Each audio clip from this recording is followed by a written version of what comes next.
join again. The alternatives were explored in the early 90s when Wicklow County Council made plans for the road widening and drew up an environmental impact statement, an EIS, to measure the damage the project would cause. The Green Party fought a hard battle to have the plans modified, and eventually a compromise was reached. The width of the road, which was originally 33 metres wide, is now down to 25 metres wide. This means that the little river, which was to be piped and culverted, will not now be interfered with. There's also an ash hazel area there, which is important as far as biodiversity is concerned to the Glen.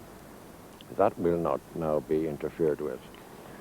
The narrowing of the road also cuts down the amount of excavation into one shoulder on the western side. The flyover, which was supposed to be at the entrance to the Glen of the Downs, that has been moved back around about half a mile, so it's not actually in the mouth of the Glen now. About 1,700 trees will now be felled, only 2% of the total area of woodland, only 200 oak trees according to environmentalists. However, traffic congestion is the main problem in the Glen of the Downs, and the business community is worried about the impact it's having on trade and tourism. It's invaluable to get business into the county and indeed to allow commerce and business out of the county. It's an important access route also for tourism into the greater Wicklow area, and indeed it gives access for towns down in County Wicklow to Dublin.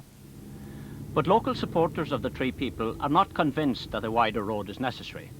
I've been talking to truckies, and they actually like coming into the Glen. If they're coming up from the Wexford side, they see the Sugarloaf in front of them, and they look on as a tranquil setting. So it could be a good traffic calming location if it was signposted as such. You're now entering the Garden of Ireland, the Glen or something, and people might just unwind. Those sort of motorways are actually becoming racing tracks for people. They're not decreasing accidents or anything, they're actually increasing it. County Wicklow is growing as a county. Our four major towns, Wicklow, Arklow, Bray and Greystones, are mushrooming in population. And we see evidence of this on the roads, and particularly on weekends during the summer when we have tourists flooding into the county. And every time they reach either Kilmechanic or Rathnew, there's a bottleneck. And I feel that this road has to go ahead to encourage these people to stay within the county and to visit our county again. The Tree People say the proposals for the new road do not comply fully with EU directives on the environment, and they've persuaded the local MEP to petition the European Parliament about it. Future European funding will be conditional on countries upholding environmental directives and legislation. Then this proposed development essentially puts at risk future funding from the European community. But the European community has said it's happy with the plans that the local authority has here now for this roadway, for the national government has for this roadway.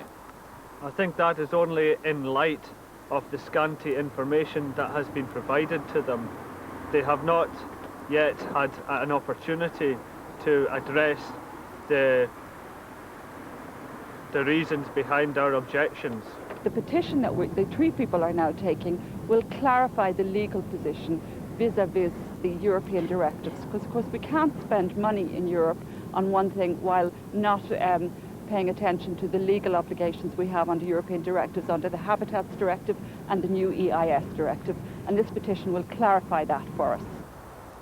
Wicklow County Council have said they'll be taking legal proceedings to have the Tree People removed to allow the road project to go ahead. In the meantime, there are mixed views about people from outside the country coming here to tell us how to treat our environment. The perception is that these people are from Bray and they represent interests in Bray. In fact, it's quite the contrary. Nobody in the area, in the Wicklow area, or in any wider area as far as we're concerned, has given them any mandate to make this protest. They can identify with a problem here, and like I say, they're free. They don't own cars or houses and that. They can come in and do it. Most of us have to work for a living. I know they draw the dole, but fair play to them. They have to put up with fierce conditions to make their point. Even if we don't win, at least, you know, it will be raised. this issue that people are protesting against this, and it's, I mean, it's making people more aware. So How long are you hoping to stay here? I would stay until it's over. That report from Jerry O'Callaghan. That's all from Prime Time for this week. But of course, we'll be with you again